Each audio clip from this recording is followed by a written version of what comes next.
وبركاته. نحمده ونصلي على رسوله الكريم. أما بعد فأعوذ بالله من الشيطان الرجيم. بسم الله الرحمن الرحيم. لله ملك السماوات والأرض يخلق ما يشاء يهب لمن يشاء إناثا ويهب لمن يشاء الذكور أو يزوجهم ذكرانا وإناثا ويجعل من يشاء عقيما. اللهم صل على محمد وعلى آل محمد كما صليت على إبراهيم وعلى آل إبراهيم إنك حميد مجيد. اللهم بارك على محمد وعلى آل محمد كما باركت على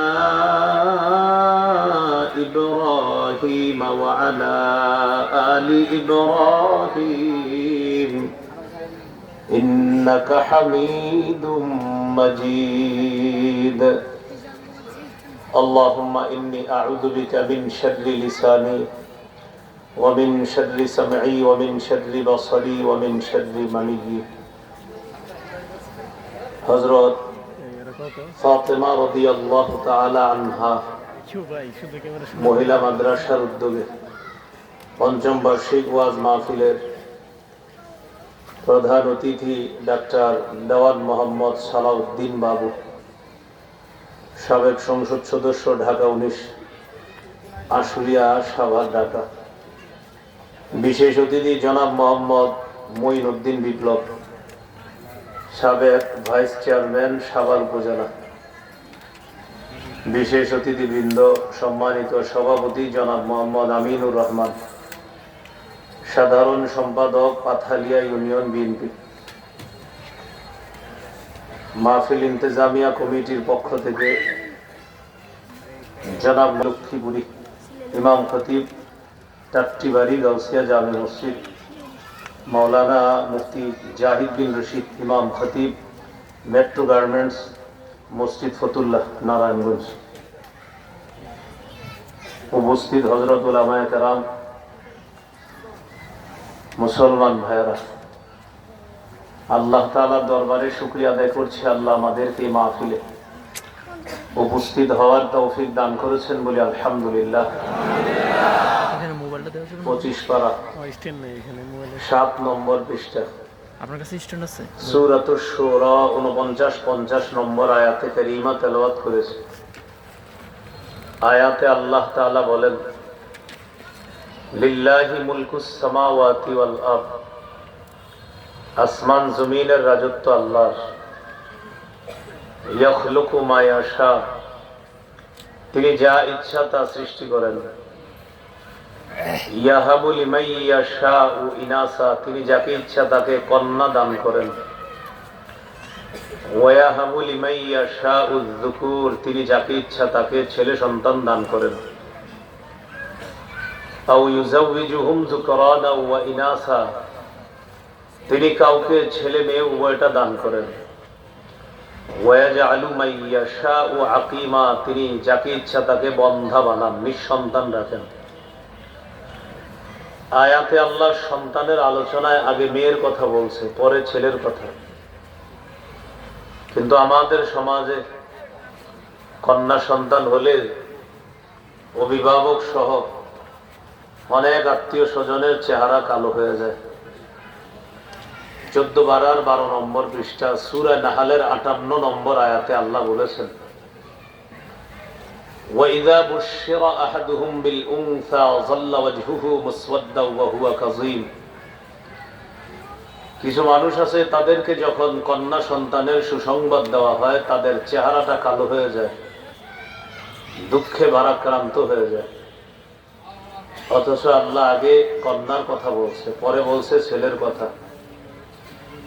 হাদিসে আছে রাসূলুল্লাহ সাল্লাল্লাহু আলাইহি ওয়াসাল্লাম বলেন, মান ওয়ালিদাত লাহু ইবনাতুন ফালাম ইয়াইদহা ওয়া লাম ইউহিনহা ওয়া লাম ইউথির ওয়ালাদাহু আলাইহা। যার একজন কন্যা সন্তান আছে, সে যদি এই কন্যাকে কন্যা বলে অবজ্ঞা না করে, সে যদি কন্যাকে জাহিলি যুগের মতো জীবন্ত দাফন করে না দেয়, সে যদি কন্যার চেয়ে ছেলেকে বেশি আদর না করে, আদখালাহুল্লাহু বিহাল জান্নাহ, এক কন্যার অভিভাবককে আল্লাহ জান্নাতে প্রবেশ করাবেন। রাসূলুল্লাহ সাল্লাল্লাহু আলাইহি ওয়াসাল্লাম বলেন, মান আলা জারিয়াতাইন, যে ব্যক্তি দুই কন্যা লালন পালন করে, দাখালতু জান্নাতা আনা ওয়া হুয়া ওয়া ফি রিওয়ায়া দাখালতু আনা ওয়া হুয়াল জান্নাতা কাহাতাইন। নবীজি বলেন, আমার এই দুই আঙ্গুল যেমন পাশাপাশি, আমি এবং দুই কন্যার অভিভাবক এইভাবে পাশাপাশি জান্নাতে প্রবেশ করব। যার তিন কন্যা আছে, রাসূলুল্লাহ সাল্লাল্লাহু আলাইহি ওয়াসাল্লাম বলেন, মান কানাত লাহু সালাসু বানাত, যার তিনজন মেয়ে আছে অথবা তিনজনের বেশি মেয়ে আছে, এই মেয়েদেরকে বাবা অভিভাবক সুন্দরভাবে লালন পালন করে। হাদিসের ভাষ্য, ফায়ুবিহিন্না ওয়া ইয়াকফিহিন্না ওয়া ইয়ারহামুহুন্না, অভিভাবক এই তিন কন্যার জন্য যথেষ্ট হয়ে যায়, এই তিন কন্যাকে লালন পালন করে, এই তিন কন্যার প্রতি মায়া করে, দয়া করে। নবীজি বলেন, ওয়াজাবাত লাহুল জান্নাহ আলবাত্তাতা, ওই তিন কন্যা অভিভাবকের জন্য অবধারিতভাবে জান্নাত ওয়াজিব হয়ে যায়। তাহলে কন্যা রহমত না চেহারা কালো হওয়া? ফাতেমা রাদিয়াল্লাহু তাআলা আনহা মহিলা মাদ্রাসায় ছাত্রীরা লেখাপড়া করে, এই জন্য কন্যাকে অবজ্ঞা না করে, কন্যাকেও সুশিক্ষায় শিক্ষিতা করার মানসিকতায়, তাদেরকে আদর্শ সভ্য একজন মা হিসাবে প্রতিষ্ঠিত করার লক্ষ্যে মহিলা মাদ্রাসায় দেওয়া, এটা অভিভাবকের দায়িত্ব, কর্তব্য। আল্লাহ আমাদেরকে কন্যাদেরকেও যথেষ্ট গুরুত্ব সহকারে যেন আমরা একজন সভ্য আদর্শ রমণী হিসাবে প্রতিষ্ঠিত করতে পারি, আল্লাহ তৌফিক দান করেন।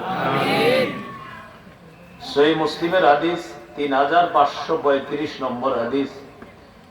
এই হাদিসের মধ্যে আছে রাসূলুল্লাহ সাল্লাল্লাহু আলাইহি সাল্লাম বলেন, দুনিয়া মাতা ওয়া খায়রু মাতা'id দুনিয়া আল মারআতুস সালিহা, দুনিয়া ভোগের জায়গা। এই দুনিয়ার সবচেয়ে শ্রেষ্ঠ সম্পদ একজন নেককার নারী, একজন নেককার স্ত্রী যদি কারো হয়, আল্লাহ তাকে পৃথিবীর সবচেয়ে শ্রেষ্ঠ সম্পদ দান করছে। তাহলে কন্যার দাম অনেক বেশি, কারণ কন্যা বোন হয়, কন্যা মা হয়, কন্যা হয়, কন্যা শাশুড়ি হয়। সবচেয়ে বড় ব্যাপার, আমরা সবাই কোনো না কোনো কন্যার পেট থেকে দুনিয়াতে আসি। কন্যা এই জন্য বললাম, আমার মা কারো কন্যা, আপনার মা কারো কন্যা, আমাদের প্রত্যেকের মা আরেকজনের কন্যা। মা না হলে আমরা দুনিয়াতে আসতাম না। এই জন্য মায়ের অনেক দাম, কন্যার অনেক দাম। আল্লাহ আমাদেরকে গুরুত্ব সহকারে আজকে যে কথাগুলো শুনলাম, কন্যাদেরকেও যেন যথেষ্ট গুরুত্ব সহকারে আমরা আদর্শ সভ্য মানুষ করতে পারি, আল্লাহ তৌফিক দান করেন। আমিন। কন্যা হোক অথবা ছেলে হোক, শুকরিয়া আদায় করার বিষয়। সহিহ মুসলিমের হাদিস, রাসূলুল্লাহ সাল্লাল্লাহু আলাইহি সাল্লাম বলেন, মুমিনের জীবনটা বড় আশ্চর্য। মুমিনের জীবনে কল্যাণ আসলে মুমিন শুকর আদায় করে, ফাকানা খায়রাল্লাহ, এই শুকরিয়া আদায় মুমিনের কল্যাণের কারণ হয়ে যায়। মুমিনের জীবনে কোনো বিপদ আসলে সবর, মুমিন ধৈর্য ধারণ করে, ফাকানা খায়রাল্লাহ, সবর করাও মুমিনের জন্য কল্যাণকর হয়ে যায়। শুকরিয়া আদায় এটাও মুমিনের জন্য কল্যাণ, সবর করা এটাও মুমিনের জন্য কল্যাণ, কৃতজ্ঞতা প্রকাশ করা এটাও মুমিনের নাজাতের কারণ হয়ে যায়, সবর করা এটাও মুমিনের নাজাতের কারণ হয়ে যায়। সুবহানাল্লাহ। পুরো আলোচনাটা এতটুকু বুঝে থাকলে বলেন, কন্যা কার নেয়ামত? আল্লাহর নিয়ামত। ছেলে কার নেয়ামত? আল্লাহর নিয়ামত। উভয়টা হলেই শুকরিয়া আদায় করা। ছেলে মেয়ে দুনিয়াতে আসার পর প্রথম করণীয় তাদের কানে আজান দেওয়া। এইখানেও আমরা কন্যাদেরকে যথেষ্ট অবহেলা করি। ছেলে হইলে আজান দেয়, মেয়ে হইলে আজান দেওয়া দূরের কথা, ভুইলা যায়, কাউরে জানায় না যে মেয়ে হইছে। ছেলে হওয়ার আগেই পুরা ফেসবুকের মাধ্যমে সারা দুনিয়া জেনে ফেলে তার ছেলে হইছে। মেয়ে হওয়ার পর দিন কেটে যায়, বিকালে বন্ধুরা ফোন দিয়ে খোঁজ নেয়, কি খবর? আমাদের তো সুসংবাদ জানার কথা ছিল, কি অবস্থা? তোদের বাতিজি হইছে? তোকে বাতিল দিস। কখন আসছে দুনিয়াতে? সকাল 8টার দিকে। তো সকাল 8টায় দুনিয়াতে আমাদের ভাতিজি আসলো, তুই এখন বিকাল হয়ে গেল এখনো জানাইলি না? ব্যস্ততার কারণে জানাইতে মনে নাই। যদি ছেলে হইতো, যদি 8টায় দুনিয়াতে আসলো, 7টা 59 জানাই দিত আপনার। এগুলা না করা। ছেলে মেয়ে যে হোক তার কানে আজান দেওয়া। আল্লাহ আমাদেরকে কথাগুলা মনে রাখার তৌফিক দান করেন, আমিন। আবু দাউদের হাদিস 5105 নম্বর হাদিস। হাদিসের বর্ণনাকারী উবাইদুল্লাহ ইবনে আবি রাফিয়া রাদিয়াল্লাহু তাআলা তিনি বলেন, রাআইতু রাসূলুল্লাহ সাল্লাল্লাহু আলাইহি ওয়াসাল্লাম আযানা ফি উযুনিল হাসান ইবনে আলী ইবনে আবি তালিব রাদিয়াল্লাহু আনহুমা হিনা ওয়ালাদাতু ফাতিমা রাদিয়াল্লাহু আনহা বিস-সালাহ। যেদিন নবীজির নাতি হযরত হাসান দুনিয়াতে আসলেন, ফাতেমা রাদিয়াল্লাহু তাআলা আনহা যেদিন হযরত হাসানকে জন্ম দিলেন, সাহাবী বলেন আমি দেখলাম নামাজের যে আযান, নবীকে দেখলাম অবিকল নামাজের আযানের মতো হযরত হাসানের কানে আযান দিতে দেখলাম। সুবহানাল্লাহ। এই হলো 1 নাম্বার করণীয় সন্তান দুনিয়াতে আসার পর। 2 নম্বর করণীয় তাহনিক করা। তাহনিক মানে কোন আল্লাহওয়ালা বুজুর্গের মুখ থেকে খেজুর চাবানো, থুতু নিয়ে সন্তানের মুখে প্রথম খাদ্য হিসাবে দিবেন। সহিহ বুখারীর 3909 নম্বর হাদিস।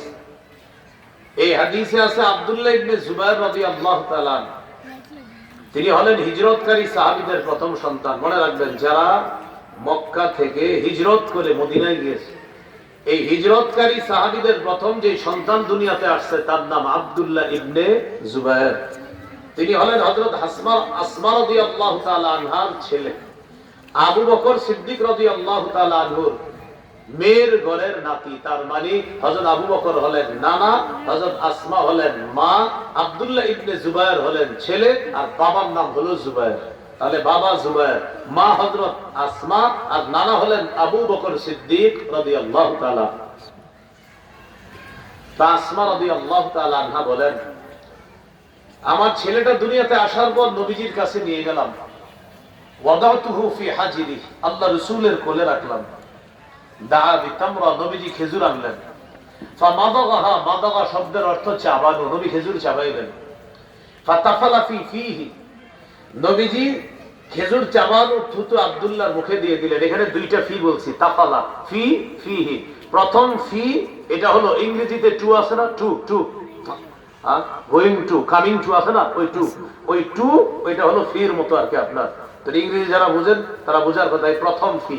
দ্বিতীয় ফি মানে মুখ, তাহলে প্রথম ফি এটা হলো আপনার, এটাকে বলা হয় হরফুল জার। কি বলা হয়? হরফুল জার মানে হলো যেই হরফটা পরের যেই শব্দটা আসবে তাকে জের দিবে। তো প্রথম ফি এটা একটা হরফ, পরের ফি মানে মুখ। সুবহানাল্লাহ। তাহলে একটা হলো হরফ, একটা হলো অক্ষর, আর একটা হলো শব্দ।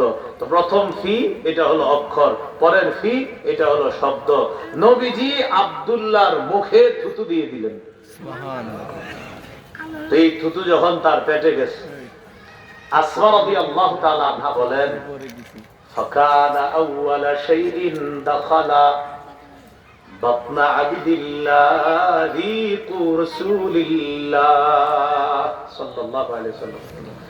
আমার ছেলে আব্দুল্লাহর পেটে দুনিয়ার কোনো খাদ্য প্রথম যায় নাই, আল্লাহর রাসূলের মুখের থুতু মুবারক আমার সন্তানের পেটে খাদ্য হিসাবে প্রথম খাদ্য গেছে। সুবহানাল্লাহ। ওয়া হান্নাকাহু বিতামরা, নবীজি একটু খেজুর আব্দুল্লাহর মুখের ভিতরে তালুতে লাগায় দিছে, এটাকে বলে তাহনিক। কি বলে? তাহনিক।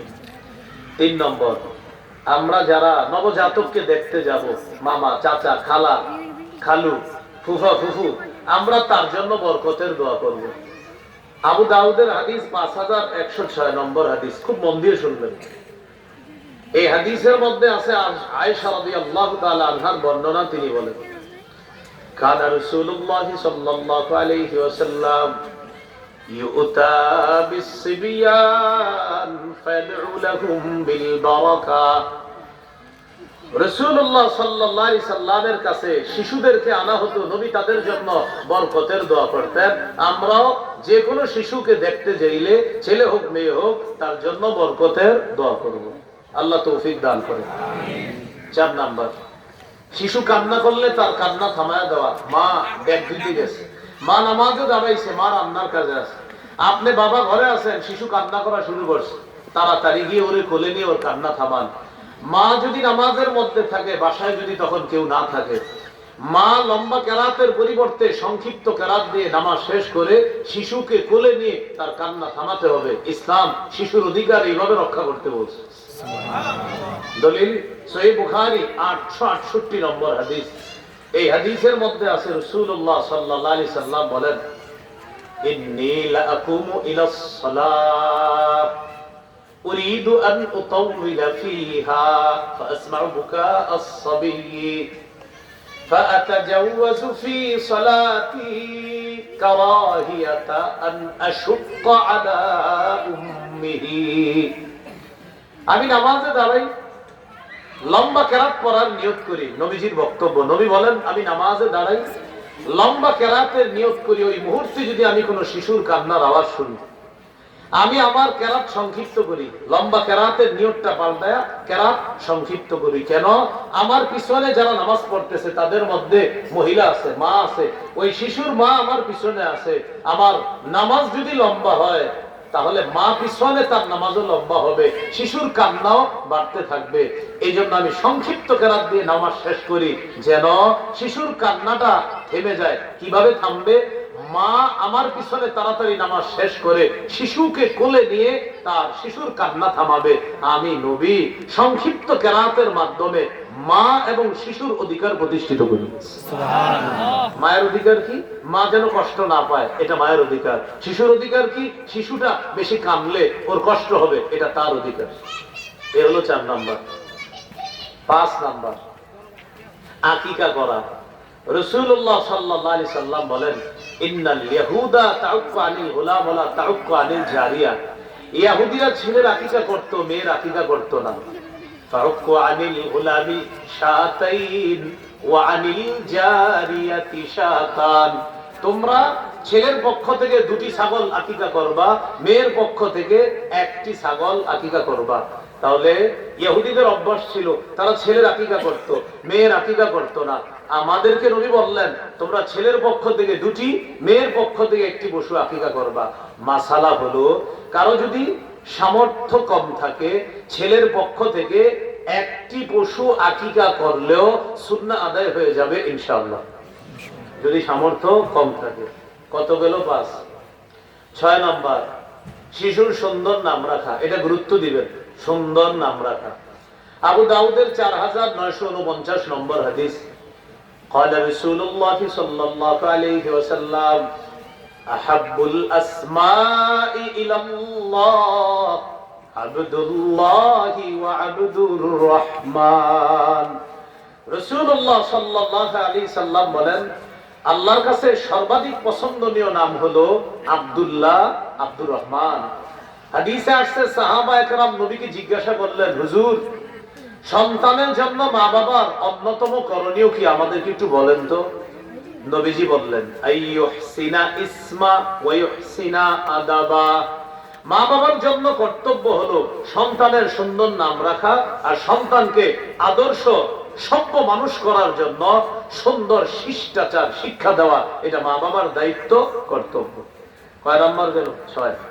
7 নাম্বার, শিশুকে মাঝে মাঝে সুন্দর সুন্দর নামে ডাক দিয়া ওরে একটু খুশি করার চেষ্টা করা, মনটা খারাপ এমন কিছু বলবেন যেন ও হাসি দেয়, ওর মনটা যেন খুশি হয়ে যায়, এমন কিছু সুন্দর সুন্দর নাম ধরে তাকে ডাকা।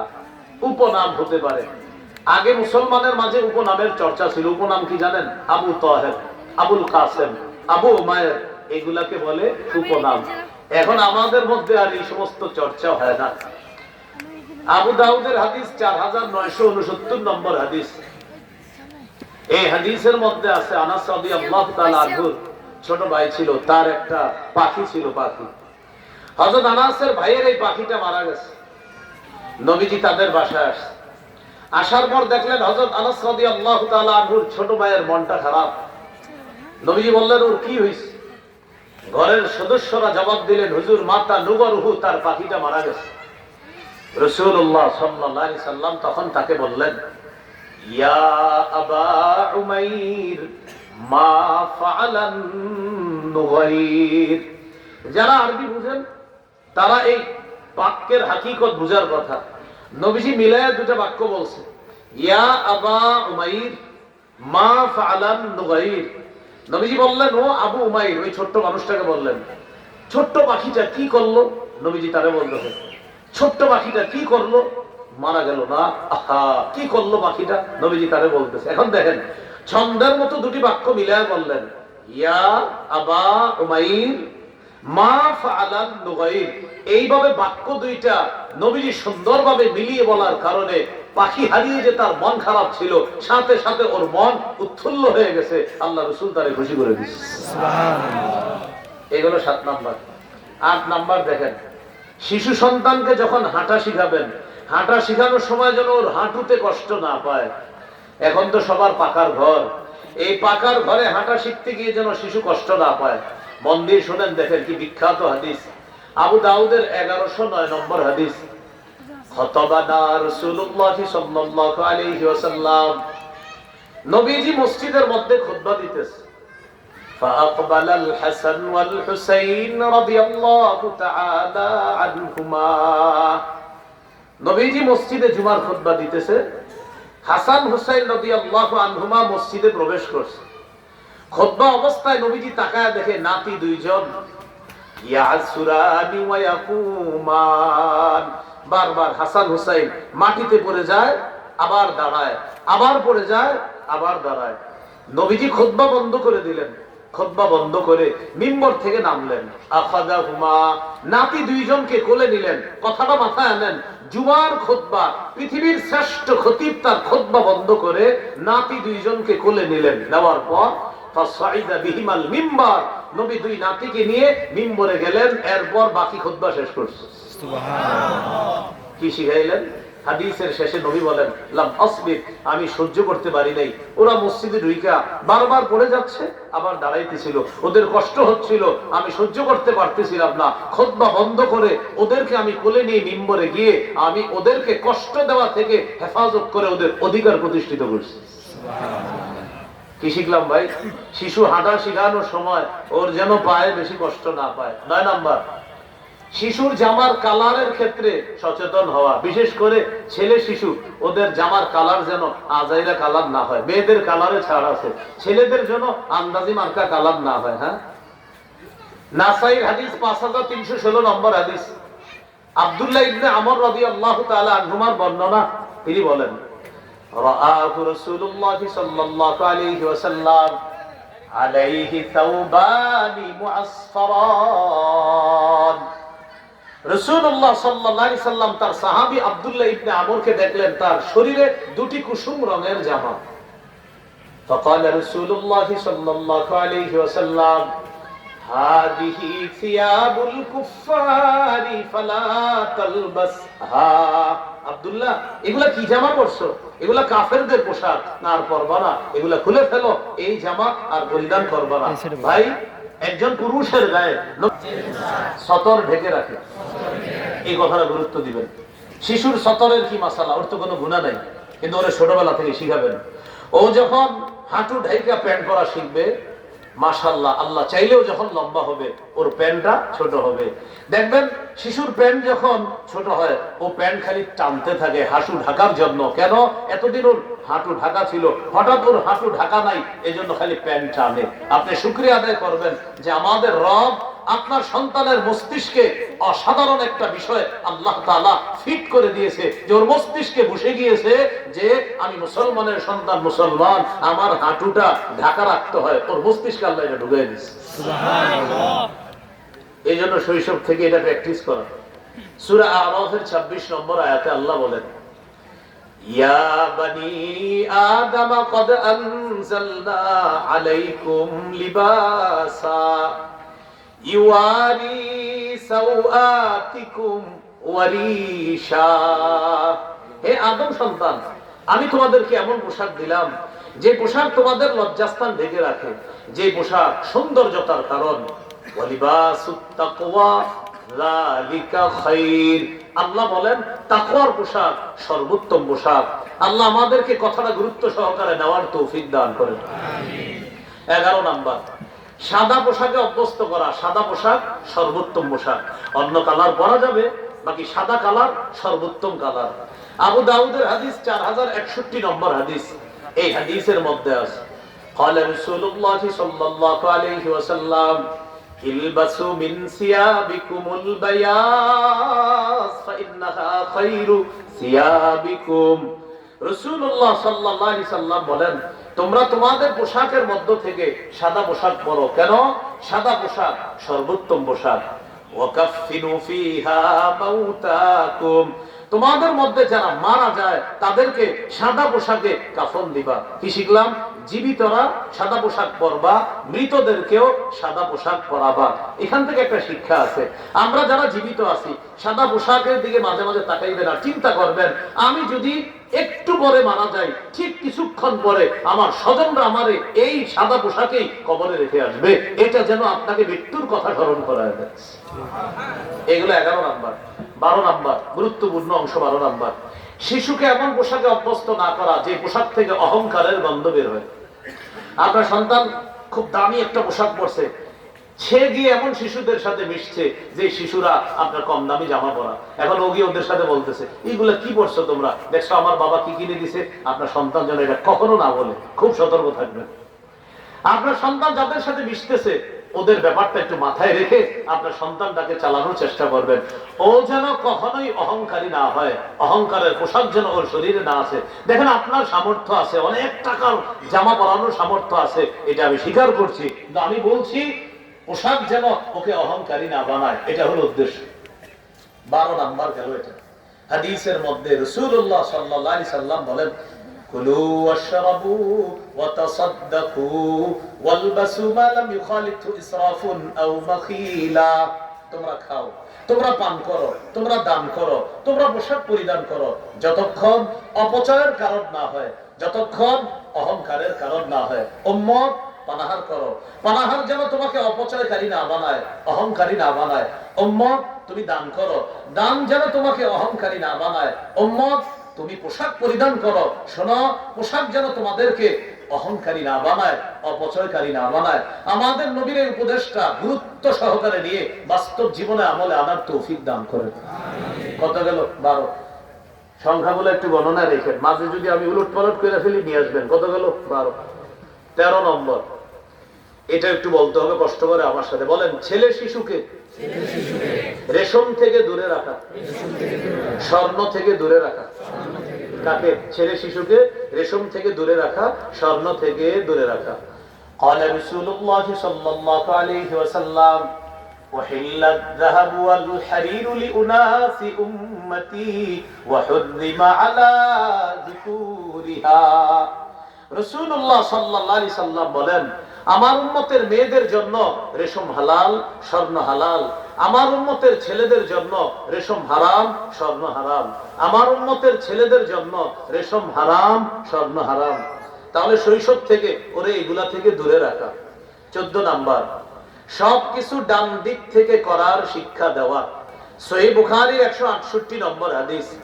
এই হাদিসের মধ্যে আছে, কানা রাসূলুল্লাহ সাল্লাল্লাহু আলাইহি ওয়াসাল্লাম ইউজিবুহু তায়াম্মুনু ফিত তানাউলি ওয়াত তারাজ্জুলি ওয়া তুহুরিহি ওয়া ফি শানিহি কুল্লি।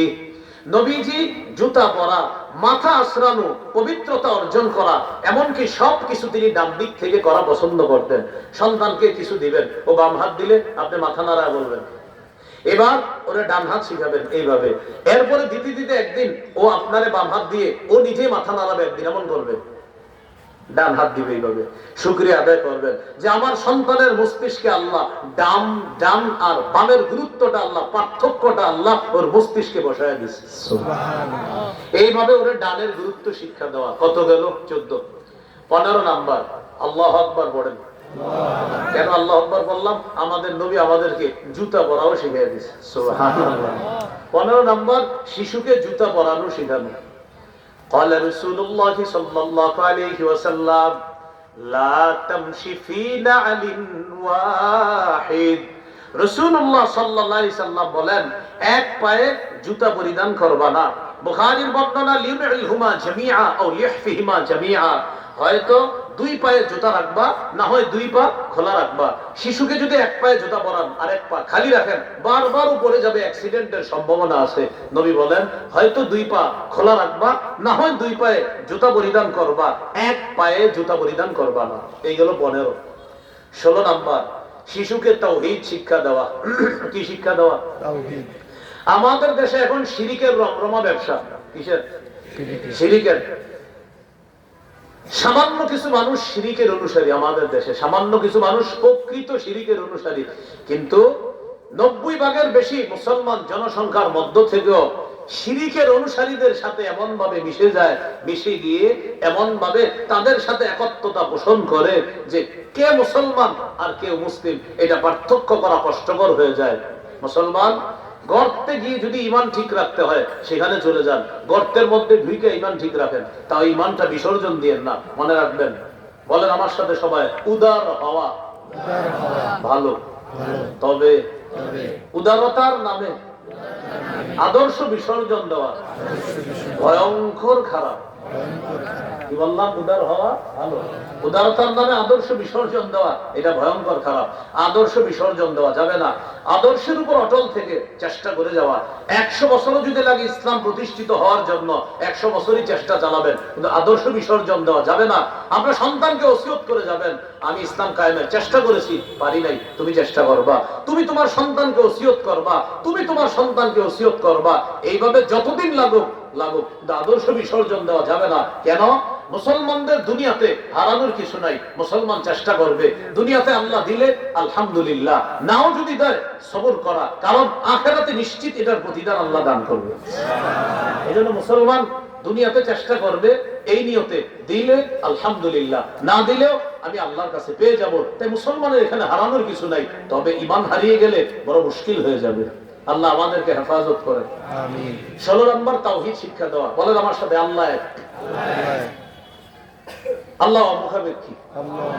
তিনি সন্তান জন্ম দেন না, জন্ম নেন না, তার সমকক্ষ কেউ নেই আল্লাহ ছাড়া।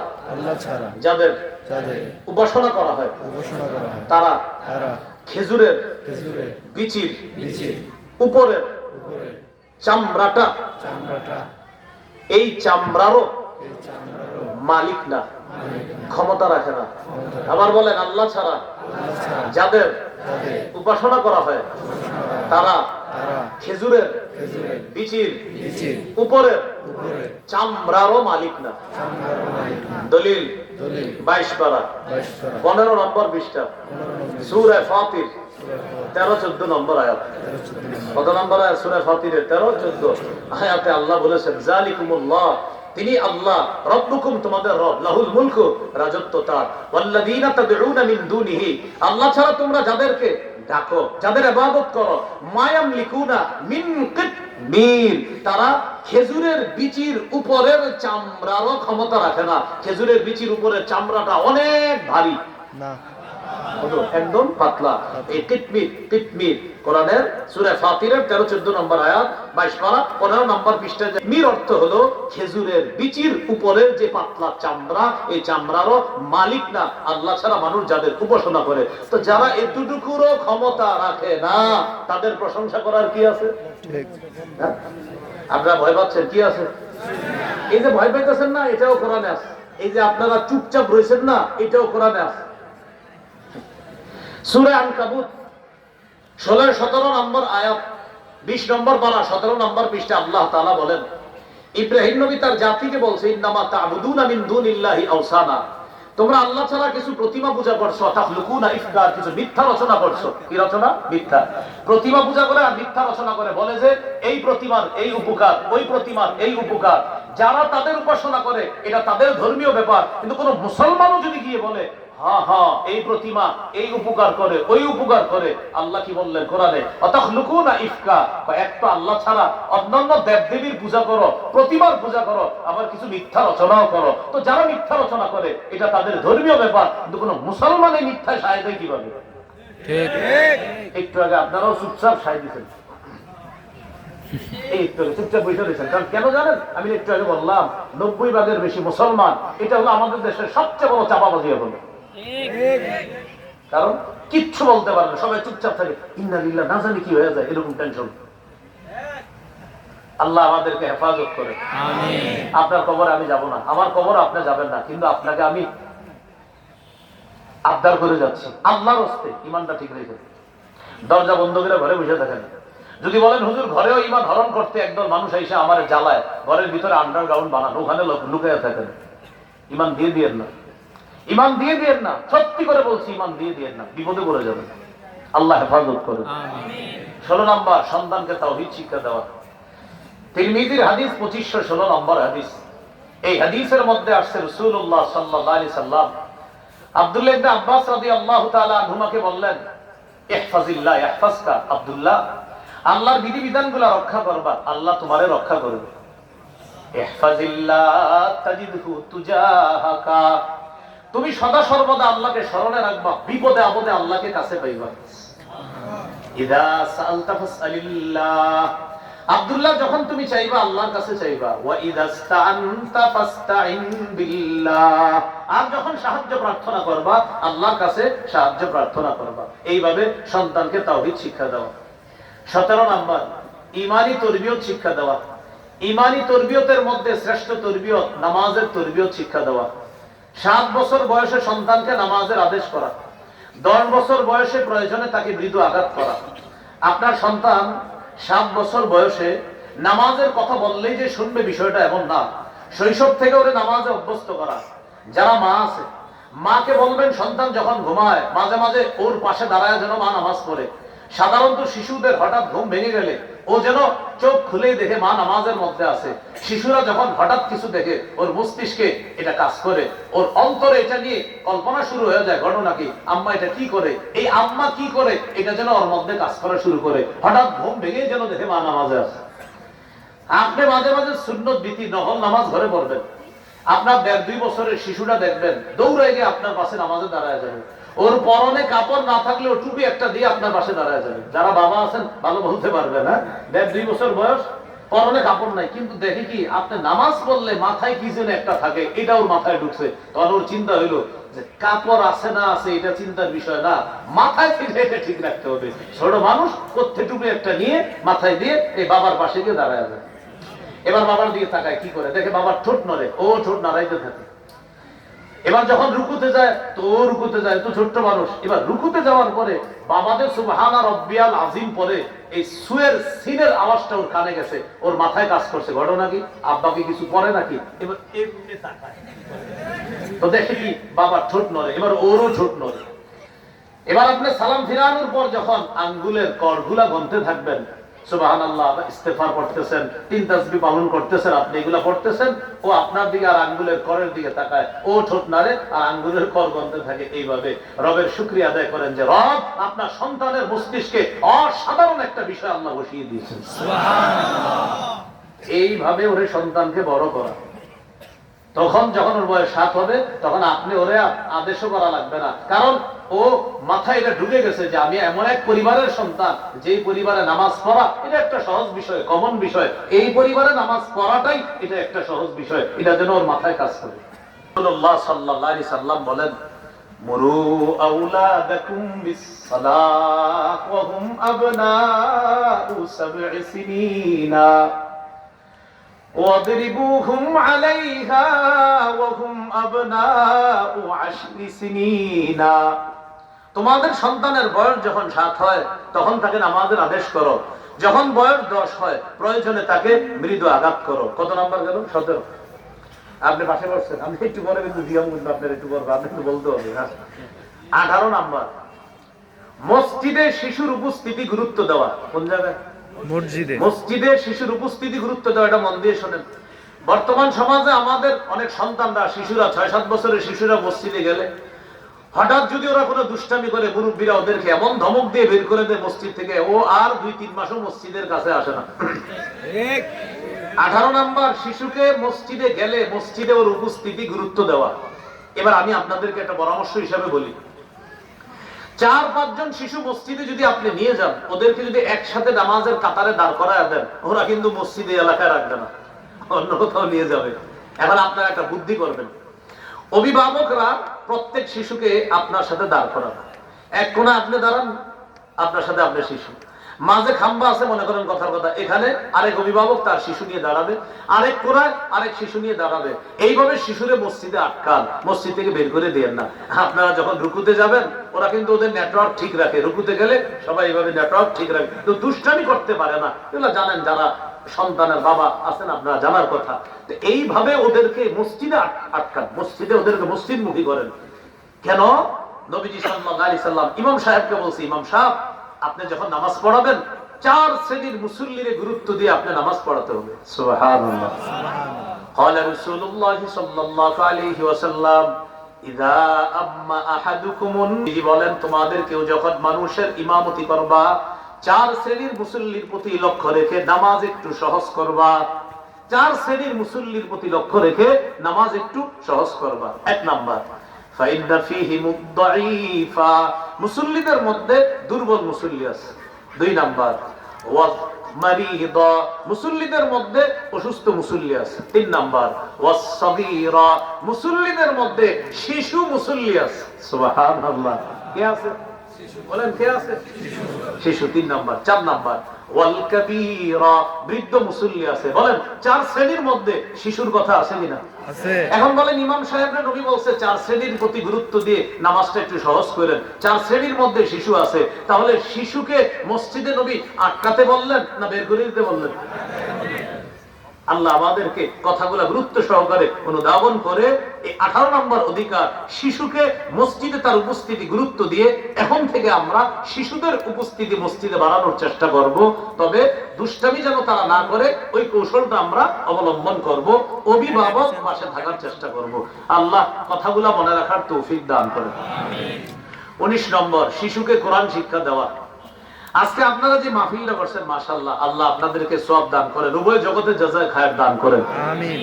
কিন্তু জানেন আপনারা এরকম 100 মাহফিল করলে আল্লাহর কাছে যত পুরস্কার পাবেন, এর চেয়ে বেশি পুরস্কার পাবেন মসজিদের বক্তব্যগুলোরে যদি জিন্দা করেন। মসজিদের কি জিন্দা করলে? সবাই জোরে বলেন কি?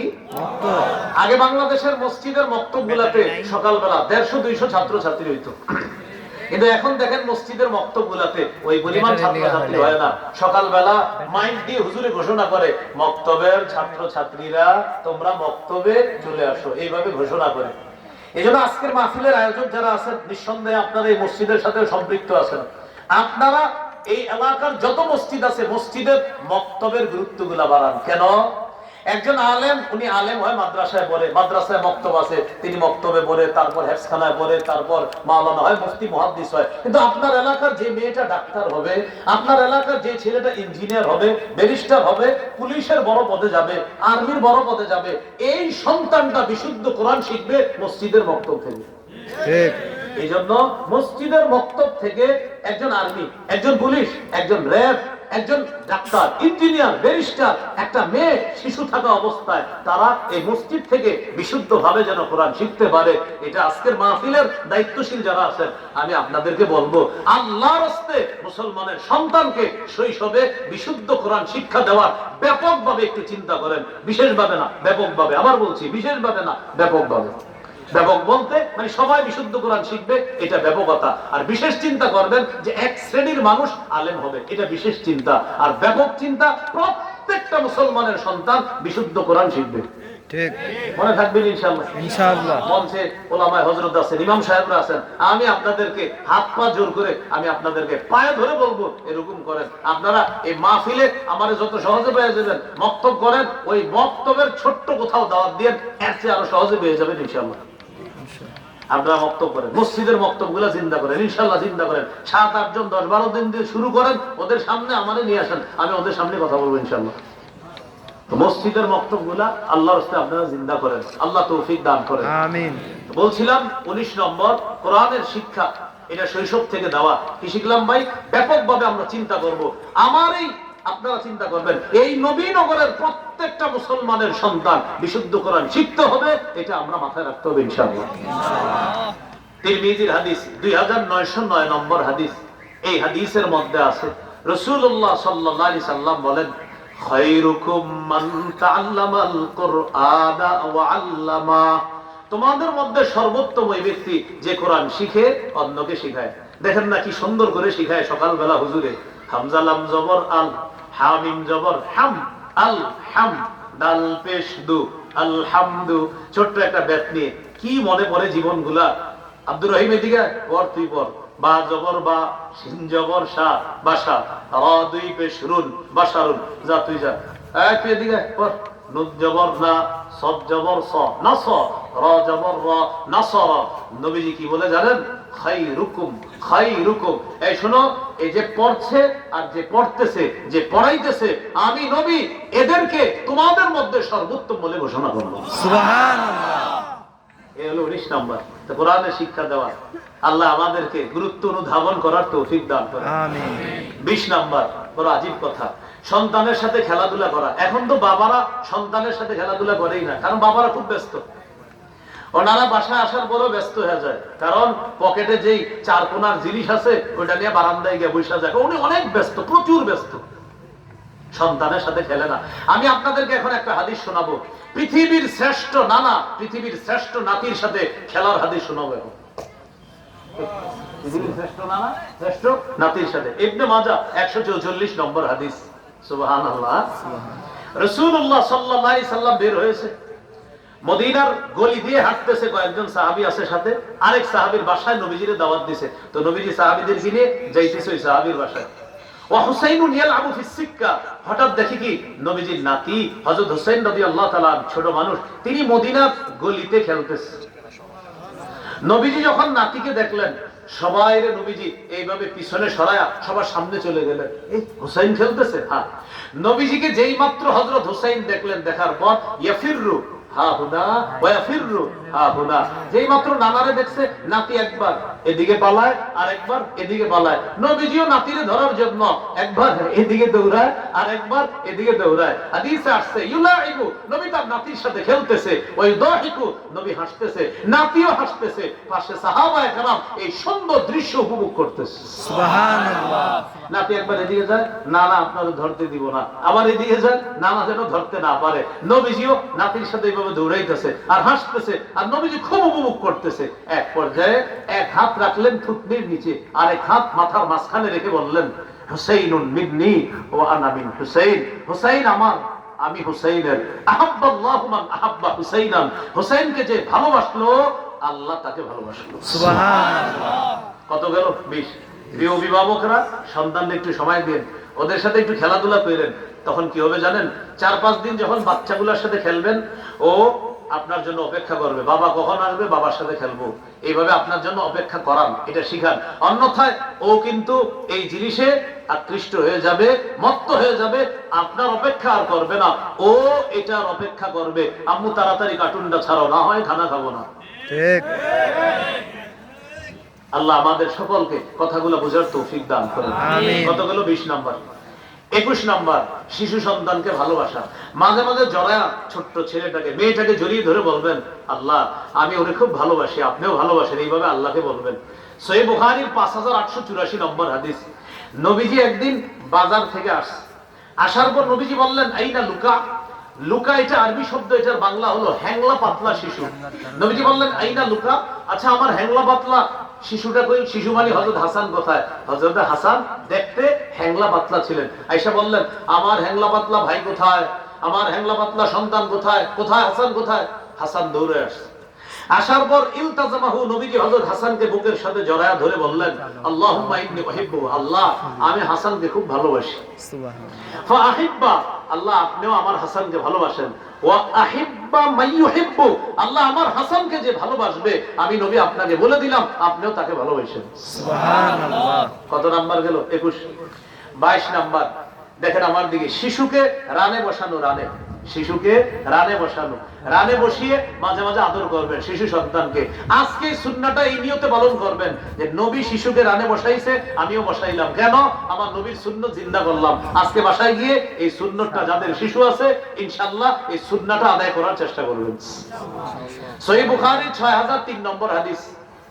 উসামা ইবনে যায়েদ রাদিয়াল্লাহু তাআলা আনহু বলেন, কানা রাসূলুল্লাহ সাল্লাল্লাহু আলাইহি ওয়াসাল্লাম ইয়াখুযুনি ওয়া ইউকঈদুনি আলা ফাখিযি ওয়া ইউকঈদুল হাসান আলা ফাখিযিহিল উখরা। উসামা ইবনে যায়েদ বলেন, আল্লাহ নবী আমাকে ধরে তার এক রানে বসাইতেন, হাসানকে আরেক রানে বসাইতেন। উসামা হলেন নবীজির ছেলের ঘরের নাতি, ছেলে মানে পালক পুত্র যায়েদ বিন হারেসা রাদিয়াল্লাহু তাআলা আনহুর সন্তান উসামা। তাহলে আপনারা বলেন তো, ছেলের ঘরের নাতির সম্পর্কে নবী কি হবে? দাদা। বলেন কি হবে? তাহলে এক রানে দাদার নাতি, আরেক রানে হযরত হাসানকে বসাইছে, তাহলে নানার নাতি। এবার একটু কল্পনায় আনেন, নবীজির এক রানে দাদার নাতি, আরেক রানে নানার নাতি। মানে আপনারা যারা দাদাও আছেন নানাও আছেন, কথার কথা, আপনি সুন্নাহটা পালন করেন যে আপনার ছোট্ট একজন নাতি আছে, তা আপনি দাদা, এই দাদার নাতিকে এক রানে বসান। আপনার মেয়ের ঘরের নাতি আছে, আপনার ওই মেয়ের ঘরের নাতিকে আরেক রানে বসান। একই ব্যক্তি নানা দাদা হিসাবে আল্লাহ রাসূলের সুন্নাহটা জিন্দা করেন। সুবহানাল্লাহ। নবীজি দুই নাতিকে এইভাবে জড়ায় ধরলেন, ধরার পর আল্লাহকে বললেন, আল্লাহুম্মা আরহামহুমা ফাইন্নী আরহামুহুমা। আল্লাহ উসামাকে আর হাসানকে আমি খুব মায়া করি, আল্লাহ আপনিও ওদের দুইজনকে মায়ার চাদরে আবদ্ধ করে দেন। সুবহানাল্লাহ। কত নাম্বার গেল? 22।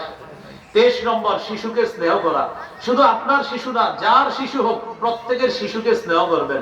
সমাজে কিছু মানুষ আছে, এরা শুধু নিজের শিশুকে স্নেহ করে, অন্যের শিশুরে দেখলে একটা হাসিও দেয় না, উল্টা অন্যের শিশু যদি তারে দেখে আর ওই রাস্তা দিয়ে হাঁটে না। কিছু মানুষ এমন অভিনয় করে শিশুদেরকে দেখলে মনে হয় যে উনি এশিয়া মহাদেশ চালায়, আসলে এলাকার চা দোকানের সামনে বসে রয়েছে। ঠিক। কেন আপনি একটা হাসি দিলে সমস্যা কোথায়? না বাচ্চারা দেখলে একটা হাসি দিবেন, আল্লাহ খুশি হয়। তো কি করে জানেন? চেহারাটা এমন করে, মানে আরেকজনের শিশু, আরেকজন বলে এটা কার ছেলে রে, এটা কার মেয়ে রে, মানে উনি খুব একটা ভাব নিতেছে যে এশিয়া মহাদেশ যে কোনো মুহূর্তে উনি দখল করতে পারে। কেন? আপনি কেন এইভাবে জিজ্ঞাসা করতেছেন এটা কার ছেলে কার মেয়ে? আপনার চেহারা কেন এমন থাকবে? বাচ্চা মানুষের ব্যাপারে আপনার চেহারা এমন কেন হবে বলেন? ও আপনার শত্রুর ছেলে, মনে করেন বাচ্চাটা আপনার শত্রুর ছেলে, আপনার শত্রুর মেয়ে, ও তো নিষ্পাপ। এইভাবে চেহারাটা খারাপ করে নবীজি বলে না, লাইসা মিন্না মান লাম ইয়ারহাম সাগীরানা ওয়া লাম ইয়ারিফ শারাফা কাবীরিনা। যে ব্যক্তি ছোটদেরকে স্নেহ করে না আর বড়দেরকে শ্রদ্ধা করে না, নবী বলেন তারা আমার উম্মতের অন্তর্ভুক্ত না। তিরমিজি 1920 নম্বর হাদিসে আসছে, নবী বলেন যারা ছোটকে স্নেহ করে না, বড়কে শ্রদ্ধা করে না, তারা আমাদের অন্তর্ভুক্ত না। কি শিখলাম ভাই? শুধু আমাদের শিশু না, আমরা যে কোনো শিশু, এক একটা ফুল, তাদেরকে দেখলে একটা মুস্কি হাসি দেব ইনশাআল্লাহ। ইনশাআল্লাহ। কত নাম্বার গেল? 23 নম্বর। 24 নম্বর, শিশুকে চুমু দেওয়া। একটা আজীব হাদিস শুনেন, সহিহ বুখারীর 5997 নম্বর হাদিস। রাসূলুল্লাহ সাল্লাল্লাহু আলাইহি সাল্লামের এক সাহাবী, তার নাম আকরা ইবনে হাবিস, তিনি বলেন, ইন্নালি আশারাতাম মিনাল ওয়ালাদ মা ক্বাব্বালতু আহাদাম মিনহুম। নবীজির সাহাবী আকরা ইবনে হাবিস বলেন, আমার 10 জন সন্তান, আমি একজনেরও চুমা দেই না। নবীজির এই কথা বলছে। নবীজি বলে, এই মেয়ে তুমি কি বলো? জি হুজুর, আমার 10 জন সন্তান, একজনকে আমি আদর করে চুমু দেই না। নবীজি বললেন, মান লা ইয়ারহাম লা ইউরহাম, যে দয়া করে না তাকে দয়া করা হয় না। তুমি যদি তোমার সন্তানকে মায়া না করো তো তোমাকেও তো মায়া করা হবে না। কত নাম্বার গেল? 24। 25 নাম্বার, আপনি একটা ডিলিশিয়াস খাদ্য খাইতেছেন, লোভনীয় খাদ্য খাইতেছেন, একটা ভালো খাদ্য খাইতেছেন। এই খাদ্যটা শিশুর স্বাস্থ্যের জন্য ক্ষতিকারক না। এখন আপনার পাশে শিশু বসা, আপনি কি করবেন? ওরে প্রথমে দিবেন, দেওয়ার পরে যদি উপরাটা খেয়ে ফেলে আলহামদুলিল্লাহ, আর ও যদি দয়া করে আপনার একটু দেয় তাও আলহামদুলিল্লাহ, কিন্তু আগে ওরে দিবেন। কত নাম্বার? 25 নাম্বার। 25, 24 না, 24 নাম্বার, 25, হ্যাঁ 25। হাদিসে আসছে, ইজা উতিয়া রাসূলুল্লাহ সাল্লাল্লাহু আলাইহি সাল্লাম বিবাকুরাতিল ফাতিহা, গাছের প্রথম ফলটা নবীজির কাছে হাদিয়া আনতো সাহাবীরা। গাছের প্রথম ফল নবীজি কি করতেন? এটা ওয়াদাআহা আলা আইনাইহি ওয়া শাফাতাইহি, নবীজি এই ফলটাকে চোখে লাগাইতেন, ঠোঁটে লাগাইতেন। সুবহানাল্লাহ। এরপর নবী ফলের দিকে তাকায় বলতেন, আল্লাহ এই প্রথম ফলেও বরকত দেন, বাগানের শেষ ফলে, গাছের শেষ ফলেও আপনি বরকত দেন। সুম্মা ইয়াতিহা মান ইয়াকুনু ইনদাহু মিনাস সিবিয়ান, পাশে কোনো শিশু থাকলে নবীজি ফলটা তারে দিয়ে দিতেন, নাও এটা তুমিই খাও। সুবহানাল্লাহ।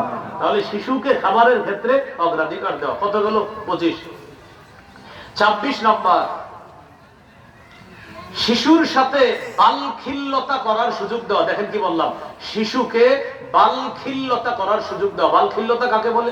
আপনার দাড়ি ধরে টান দিবে, আপনার টুপিটা টান দিবে, আপনার জামাটা টান দিবে। মাঝে মাঝে এরকম যদি টুপিটা টান দেয়, আপনার কাজ নাই কোনো, মনে করেন টুপিটা ওরে টান দিতে দিয়ে, ও মজা পাইতেছে, ও করুক, ও একটু আপনার টুপিটা টান দেয়। আপনার মেসওয়াকটা নিয়ে যাবে, এটা করুক, ওরে এটা করতে দেন। কেন? ও আনন্দ পাচ্ছে, এটা করতে দেন। দলিল সহিহ বুখারীর বর্ণনা 5993 নম্বর হাদিস। মন দিয়ে শোনেন, এই হাদিসটা একজন নারীর হাদিস। মাশাআল্লাহ, এটা মহিলা মাদ্রাসার না মাহফিল। ওনার নাম উম্মে খালেদ। বলেন কি নাম? উম্মে খালেদ রাদিয়াল্লাহু তাআলা আনহা। এই সাহাবিয়া বলেন, আমি যখন ছোট ছিলাম আমার আব্বার সাথে নবীজির কাছে গেলাম। আলাইয়া কামিসুন আসফার, আমার গায়ে একটা হলুদ রঙের জামা ছিল। আমি আগেই বলছি মেয়েদের কালারে ছাড়াস, মেয়েদের কালারে ছাড়াস। তো তিনি বলেন আমার শরীরে একটা হলুদ রঙের জামা ছিল। নবী আমার জামাটা দেখে বললেন, সানা সানা। আমরা বলি না, আহ কি সুন্দর কি সুন্দর। তো নবী আমার জামা দেখে বললেন, সানা সানা। সানা সানা এটা হাবশি ভাষা। নবীজি এমনি হাবশি ভাষায় বললেন সানা সানা। এটার আরবি হলো হাসানা হাসানা, মানে সুন্দর সুন্দর। মাশাআল্লাহ, খুব সুন্দর জামা। তো বাচ্চাদের এরকম জামা দেখলে আপনিও বলবেন মাশাআল্লাহ, অনেক সুন্দর অনেক সুন্দর। কেন? আমার নবী বলছে তাই আমি বলবো, সুন্নাহ পালন করব। এবার দেখেন কি ওই মেয়ে সাহাবিয়া রাদিয়াল্লাহু তাআলা আনহা, তিনি বলেন আমি ছোট মানুষ, তো আমি দেখলাম নবীজির এই কাদের এইখানে কবুতরের ডিমের মতো একটা মোহরে নবুয়ত, ও যেটা নবীজির শেষ নবী হওয়ার দলিল। ফাযাহাবতু আলআবু বিখাতাবিন নবুওয়া। সুবহানাল্লাহ সুবহানাল্লাহ। উনি বলেন আমি নবীর এই মোহরে নবুয়ত নিয়ে খেলা করা শুরু করলাম। সুবহানাল্লাহ। নবীজির ওই মোহর নিয়ে আমি খেলা করা শুরু করলাম। জাজারনি আবি, আব্বা একটা ধমক দিয়েছে, কি করো? নবীর মোহর নিয়ে খেলা করো। নবীজি আমার আব্বারে বললেন, দাহা, আরে রাখো না, ওরে খেলতে দাও। রাখো, দাহা, ও আমার মোহরে নবুয়ত নিয়ে খেলতেছে, ওর ভালো লাগতেছে, তুমি এমন করো কেন? ওরে খেলতে দাও। আল্লাহর হাবিব তার মোহর নিয়ে একটা ছোট্ট মেয়েকে খেলতে দিতেছে, বাবা ধমক দিছিল। নবী বললেন, দাহা, আরে ছাড়ো না, ওর ভালো লাগতেছে, ছোট্ট মানুষ, ওর মন খুশি হইতেছে, ওরে আমার মোহর নিয়ে খেলতে দাও। সুবহানাল্লাহ। অভিভাবক, আপনাদেরকে হাতে পায়ে ধরে বলছি, ওই চার কোণার জিনিসটা এটা শিশুদের থেকে দূরে রাখা, ওদেরকে একটু সময় দেন, ওদের সাথে একটু খেলাধুলা করেন, ওদেরকে বালখিল্যতা করার সুযোগ দেন। আপনার মেসওয়াকটা ধরবে, আপনার দাড়ি ধরবে, আপনার টুপি ধরবে, আপনার জামাটা ধরবে, মাঝে মাঝে আপনার জামা ধরে পিছন দিয়ে টান দিবে। এগুলো ওদের সুযোগ দেন। এইভাবে সন্তানকে সময় দেওয়ার চেষ্টা করেন। আল্লাহ তৌফিক দান করেন। আমিন। কত গেল? 26। 27 নাম্বার, শিশুকে বলেন, বলেন না, শিশুকে ভুলেও, আবার বলেন ভুলেও শিশুর সাথে মিথ্যা বলা যাবে না। শিশুর সাথে কখনো মিথ্যা কথা বললেন না। একবার যদি ওর মাথায় ঢুকে, ও সারা জীবনই মিথ্যা কথা বলবে, ওরে মিথ্যা কথা বললেন না। আবু দাউদের হাদিস 4991 নম্বর হাদিস। এই হাদিসে আসছে আব্দুল্লাহ ইবনে আমির রাদিয়াল্লাহু তাআলা আনহু বলেন, আমি আমার বাসায়, নবীজিও আমাদের বাসায়, আমার আম্মা আমারে ডাক দিছে, আব্দুল্লাহ এদিকে আসো তো বাবা, তাআল কুতিকা, আব্বু এদিকে আসো তোমাকে কিছু দিব। আমাদের বাংলাদেশি ভাষায় বলি, বাবা এদিকে আসো তোমারে মজা দিব, আম্মু এদিকে আসো মজা দিব। আসার পর দেন নাই, এই যে দেন নাই, মিথ্যা কথা, এই কাজ ভুলেও করেন না। এবার দেখেন ঘটনা কি ঘটে হাদিসে। মা বললেন, বাবা এদিকে আসো, উতিকা, আমি তোমারে কিছু দিব। নবীজি ওই পাশ থেকে আওয়াজ শুনে ফেলছে। নবীজি বললেন, এই মা আরাদতি আন তুতিহি, আচ্ছা তুমি তোমার ছেলেরে আসলে কিছু দিবা? কি দেওয়ার ইচ্ছা করছো বলো তো? ওই মহিলা বললেন, উতিহি তামার, হুজুর তাকে আমি খেজুর দিব। নবীজি বললেন, আসলে খেজুর দিবা তো? বললেন, জি হুজুর আসলে খেজুর দিব। নবী বললেন, লাউলাম তুতিহি শাইআ, তুমি যদি তোমার সন্তানকে এইভাবে আদর করে ডাকার পর কিছু না দিতা, কুতিবাত মিনকা ইনদাল্লাহি কাযিবা, তোমার নামে আল্লাহর কাছে একটা মিথ্যা কথা লেখা হতো। সবাই টেনশনে পড়ে গেছে এখন যারা আছে, কারণ এই মিথ্যা কথা জীবনে প্রচুর হয়েছে। ঠিক না? এই যে সবাই টেনশনে পড়ছেন, কারণ কত বলছেন চিপস কিনে দিবেন, দেন নাই। চলো চলো তোমার খেলনাটা কিনে দিচ্ছি, দেন নাই। কত বলছেন মজা কিনে দিব, আপনি দেন নাই। আপনি যদি না দেন বললেন না, কান্না করো, বলে মিথ্যা শিখায়েন না। কত গেল ভাই? 27। আপনি আবার কমাই দেন কেন? 27 কত নাম্বার গেল? 27 নাম্বার। 28 নাম্বার বলেন, খেলায় মগ্ন, বলেন শিশুকে হঠাৎ বাধা না দেওয়া। শিশু খেলতেছে, ওরে হঠাৎ বাধা দিয়ে না, মস্তিষ্কে সমস্যা হতে পারে। আস্তে ধীরে বুঝায় শুনায় নিয়ে আসবেন, হঠাৎ বাধা দিবেন না। নবীজি খেলায় মগ্ন শিশুদেরকে হঠাৎ বাধা না দিয়ে প্রথমে গিয়ে আসসালামু আলাইকুম বলে একটা সালাম দিতেন। আসসালামু আলাইকুম, কি অবস্থা? শিশুদেরকে নবীজি একটা সালাম দিয়ে, চিন্তা করে একটু মাথায় আনেন, আল্লাহ নবী খেলায় মগ্ন শিশুদেরকে কিছু বলার জন্য যদি যাইতেন, প্রথমে নবীজি খুব ধীরস্থির ভাবে, শান্ত ভাবে শিশুদের দিকে তাকায়া আসসালামু আলাইকুম একটা সালাম দিতেন। সুবহানাল্লাহ। সালাম দেওয়ার পর শিশুরা বুঝতেন নবীজি সালাম দিয়েছে, আর শিশুরাও নবীজির দেখলে খুব খুশি হইতো। এই জন্য তারা অপেক্ষা থাকতো, দেখি কি বলে। দেখেন, এই যে ওরা অপেক্ষা হয়ে গেছে, ওরা প্রস্তুত হয়ে গেছে, এবার নবীর কথা ওরা নিবে। বুঝাইতে চাইলাম, হঠাৎ বাধা না দেওয়া। সহিহ মুসলিমের বর্ণনা 6272 নম্বর হাদিস। এই হাদিসের নাম্বারটা আপনাদের পকেটের উস্তাদ অনুযায়ী, মুসলিম শরীফের নাম্বারটা বললাম, আপনাদের পকেটে একটা উস্তাদ আছে, ওই অনুযায়ী অনেকে আবার মিলায়, চা দোকানে চিপা চুপায় যে দিকে হাদিসটা মিলে কিনা, ওই পকেটে যেটা আছে। যদিও এটা না বললে আমার সমস্যা ছিল না, এটা কিন্তু আন্তর্জাতিক ভাবে ফলো করা হয় না, এটা শুধু বাংলাদেশে ফলো করা হয়, এই জন্য আপনাদেরকে বলে দিলাম। হ্যাঁ, এই হাদিসের মধ্যে আছে, আনাস রাদিয়াল্লাহু তাআলা আনহু বলেন, নবীজি একদিন আমার একটা কাজে পাঠাইছে। পাঠানোর পর আমি বাহিরে এসে দেখি পোলাপান খেলতেছে, ওদের সাথে আমিও শুরু করে দিলাম খেলা। নবীজি আমারে খুঁজতে খুঁজতে বেরিয়েছে, কোথায় গেল এটা? ছোট মানুষ হয়তো জানাস। নবীজি আইসা দেখি কি আনা আল্লাহ আবু মাল গিলমান, ছোট্ট ছোট্ট মানুষগুলোর সাথে আমিও খেলতেছি। আমাদেরকে নবীজি হঠাৎ বাধা না দিয়ে সাল্লাম আলাইনা, নবী আমাদের সবগুলা শিশুদেরকে একটা সালাম দিলেন। সালাম দেওয়ার পর আমারে ডাইকা এরপরে কাজে পাঠাইছে। তাহলে কি শিখলাম ভাই? হঠাৎ বাধা না দেওয়া। আমরা কি করি জানেন? পেট একটা নিয়ে গিয়া, এই খারো, তোর খবর আছে, শিশু আপনার কাছে আসবে দূরের কথা, আল্লাহ না করেন অনেক সময় হারায়া যায়, ভয়ে কোথায় জানি ফেলে গেছে। কত নাম্বার গেল? 28। 29 নাম্বার, শিশুকে শৈশব থেকে গুনাহের কিছু শিক্ষা দিয়েন না, গুনাহের পরিবেশ থেকে দূরে রাখেন। এখানে আমার বয়ান যারা শুনছেন, পুরুষ অভিভাবক আছেন, পর্দার আড়ালে হয়তো মা বোনরাও আলোচনা শুনছে, যেহেতু মহিলা মাদ্রাসা হয়তো মা বোনরা আছে। আমি আপনাদেরকে আল্লাহর রাস্তে বলি, ঘরটাকে গুনাহমুক্ত পরিবেশ বানান, ঘরটাকে গুনাহমুক্ত পরিবেশ বানান। আপনার সন্তানকে আপনি গুনাহমুক্ত একটা জীবন দেওয়ার চেষ্টা করেন। আপনি বলতে পারেন, হুজুর শিশুর তো গুনাহ নাই, কথা সত্য। 3 শ্রেণীর গুনাহ লেখা হয় না। হাদিসে আসছে, রুফি আল কালামু আন সালাসা, 3 ব্যক্তির গুনাহ লেখা থেকে কলম উঠিয়ে নেওয়া হয়েছে। 1 নাম্বার, আনিন নাইমি হাত্তা ইস্তাইকিজা, ঘুমন্ত ব্যক্তির গুনাহ লেখা হয় না যতক্ষণ সে জাগ্রত না হয়। 2 নাম্বার, ওয়ানিল মুবতালা হাত্তা ইয়াবরা, পাগলের গুনাহ লেখা হয় না যতক্ষণ সুস্থ না হয়। 3 নাম্বার, ওয়ানিস সাবী হাত্তা ইয়াকবারা, শিশু যতক্ষণ বড় না হয় তার গুনাহ লেখা হয় না। এই কথা সত্য, কিন্তু শিশুরে যদি গুনাহ শিখান, আরবি প্রবাদ আছে, আত-তালিমু ফিস সিগা কান-নাকশি ফিল হাজার, পাথরে খোদাই করা যেমন, শিশুর শৈশবে শিক্ষাটাও তেমন। পাথরে খোদাই করা যেমন, শৈশবে শিশুর শিক্ষাটাও তেমন। গুনাহ যদি ওর মাথায় খোদাই হয়ে যায়, তাহলে কিন্তু গুনাহ ওর মস্তিষ্কে বসে যাবে। ঠিক। তাই শৈশব থেকে গুনাহ শিখায়েন না। কত গেল? 29। 30 নাম্বার, শিশুকে মা থেকে আলাদা করেন না। বাবার বাড়িতে ঝগড়া হয়েছে, দাদারা বাড়ির লোকেরা হুমকি দেয়, বেশি ফাইজলামি করলে সন্তানের মুখ কিন্তু দেখবা না। বাবা কি হুমকি দিল, মা 10 মাস 10 দিন রাখছে উনি, আর হেরে হুমকি দেয়, তোমারে সন্তান থেকে আলাদা করে দিব। আপনি শরম করলো না এই কথাটা বলতে? যে শিশুটারে উনি 10 মাস 10 দিন রাখলো, হইতে পারে একটা ঝগড়া হয়ে গেছে তার সাথে, যে ঝগড়ায় এই হুমকি আসবে কেন? বেশি ঝামেলা করলে সন্তানের মুখ কিন্তু দেখবা না, এরকম মারে হুমকি দেয় না, এটা নিষেধ। তিরমিজির হাদিস 1566 নম্বর হাদিস, রাসূলুল্লাহ সাল্লাল্লাহু আলাইহি সাল্লাম বলেন, মান ফাররাকা বাইনা ওয়ালিদাতিন ওয়া ওয়ালাদিহা ফাররাকাল্লাহু বাইনাহু ওয়া বাইনা আহিব্বাতিহি ইয়াউমাল কিয়ামা। যে ব্যক্তি মাকে আর তার শিশুকে আলাদা করে, শিশুকে যে তার মা থেকে আলাদা করে, ওই ব্যক্তিকে আর তার আপনজনদেরকে কিয়ামতের ময়দানে আল্লাহ আলাদা করে দিবে। বলি নাউজুবিল্লাহ। কত নাম্বার গেল? 30। 31 নাম্বার। এই মাহফিলে যারা আছেন আপনারাই শুনুন মন দিয়ে। শিশু কোন মজলিসে তার অভিভাবকের সাথে বসা, হঠাৎ পিছন দিয়ে আপনি আসছেন, আইসা কি করলেন? শিশুরে সরাই দিলেন, এই যা শর্ত, আপনি ওখানে বসলেন। নবীজি বলেন এটা নিষেধ। শিশুকে আর তার অভিভাবককে আলাদা করে তুমি মাঝখানে বসো না, জায়গা পাইলে বসো, না পাইলে তুমি পিছনে দাঁড়ায় থাকো, শিশুরে সরায়ও না।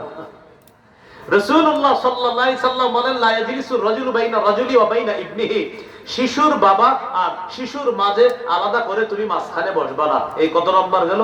31 নম্বর। 32 নম্বর, শিশুকে ধমক না দেওয়া। কি ধমক না দেওয়া বলেন তো? ধমক না দেওয়া। সহিহ বুখারীর বর্ণনা 6038 নম্বর হাদিস। আনাস রাদিয়াল্লাহু তাআলা আনহু বলেন, খাদামতু রাসূলুল্লাহি সাল্লাল্লাহু আলাইহি ওয়াসাল্লাম 10 সিনিনা, আমি 10 বছর নবীর খেদমত করেছি। মা ক্বালালি উফিন ওয়ালা লিমা সানাতা ওয়ালা আল্লাহ সানাতা, নবী কখনো বলে নাই এটা কেন করেছো, এটা কেন করনি। নবী কখনো ধমক দেয় নাই, কখনো বলে নাই। ভাই কত নাম্বার গেল? 32 না 32? কি কয় 31? 32 গেছে। হ্যাঁ 32। 33 নাম্বার, শিশুকে ছোটবেলা থেকে ভদ্রতা শিখায় দেওয়া, মানুষের ব্যাপারে ওর ভিতরে যেন প্রতারণা না আসে, এটা শিখানো। আবু দাউদের হাদিস, তিরমিজিরও হাদিস, 2678 নম্বর হাদিস। এই হাদিসের মধ্যে আছে, আনাস রাদিয়াল্লাহু তাআলা আনহু বলেন, নবী আমাকে বলছে, আনাস ইন কাদারতা আন তুসবিহা ওয়া তুমসিয়া ওয়া লাইসা ফি কলবিকা গিশুন লি আহাদিন ফাফাল। আনাস তুমি যদি পারো, তোমার রাতটা এমন হয়, তোমার দিনটা এমন হয় যে তোমার অন্তরে কোনো মুসলমানের প্রতি বিদ্বেষ নাই, মানুষের প্রতি বিদ্বেষ নাই, তুমি এমনটাই হওয়ার চেষ্টা করবা। আনাস তোমার ভিতরে কারো প্রতি খারাপ বিদ্বেষ রাখবা না, যদি এমনটা করতে পারো, এটা যদি করতে পারো, আমার সুন্নাহ জিন্দা করলা, আর আমার সুন্নাহ যদি জিন্দা করতে পারো, জান্নাতে ওই ব্যক্তি আমার সাথে থাকবে। সুবহানাল্লাহ। কত গেল? 33। 34 নম্বর, শিশুর জন্য দোয়া করা। বলেন শিশুর জন্য কি করা? দোয়া করা। সহিহ বুখারী 6344 নম্বর হাদিস। এই হাদিসে আসছে হযরত আনাসের মা, আনাস রাদিয়াল্লাহু তাআলা আনহুর মা নবীজিকে বললেন, হুজুর আপনার খাদেম আনাসের জন্য একটু দোয়া করেন। নবী বললেন, আল্লাহুম্মা আকসির মালা আকসির ওয়ালাদা, আল্লাহ আনাসের সম্পদ বাড়ায়া দেন, আনাসের সম্পদ বাড়ায়া দেন, সন্তান বাড়ায়া দেন। ওয়া বারিক লাহু ফিমা আতাইতা, আনাসকে যে সম্পদ আর সন্তান দান করবেন, এটাতে আল্লাহ আপনি বরকত দিয়ে দেন। কত নাম্বার গেল? 34 নম্বর। কত নাম্বার গেল? 34। এই 34টা হলো শিশুর শৈশব থেকে মোটামুটি অধিকার। আরো বাকি আছে 30টা। 34-এ আর 30-এ কত হয়? 64টা। বাকি 30টা আপনারা আমার সংকলনটা যাদের কাছে আছে করে নিবেন ইনশাআল্লাহ। বাকি 30টা শেষ করা মোটেই সম্ভব হবে না, শেষ হবে না। 34টা মোটামুটি শৈশবের অধিকার। এইভাবে তাদের জন্য আমরা দোয়া করব, তাদের বিরুদ্ধে বদদোয়া না করা। আল্লাহ আমাদের সকলকে যে 34টা অধিকার বলা হলো, যতটুকু মনে রাখতে পারেন, মা স্বামী যারা আছেন, স্বামী স্ত্রী যতটুকু মনে রাখতে পারেন, অতটুকু মনে রেখে ওই আলোকে শিশুকে সভ্য একজন আদর্শ মানুষ হিসেবে যেন গড়ে তুলতে পারি, আল্লাহ তৌফিক দান করেন। আমার একটা সংকলন আছে মিম্বরে আমানত। এই সংকলনের প্রথম খণ্ডে আপনি 64টা অধিকার আপনি পাবেন প্রথম খণ্ডে। দ্বিতীয় খণ্ডে পাবেন শিরিক বেদাত সম্পর্কে শিশুকে সচেতন করা, এটা দ্বিতীয় খণ্ডে পাবেন। আপনি শৈশব থেকে শিরিক থেকে দূরে থাকবেন। আপনার শিশু যেন আপনারা বলে, বাবা তুমি এটা থেকে দূরে থাকছো কেন, আপনি তখন সাথে সাথে বলবেন, এটা গেলে আল্লাহ গুনাহ দেয়, এটা ওরে শিখাবেন, ও যেন এটা থেকে দূরে থাকে। বেদাত থেকে দূরে থাকবেন, এটা যেন শিশু শিখতে পারে। অনেক বেদাতীরা দেখছি তার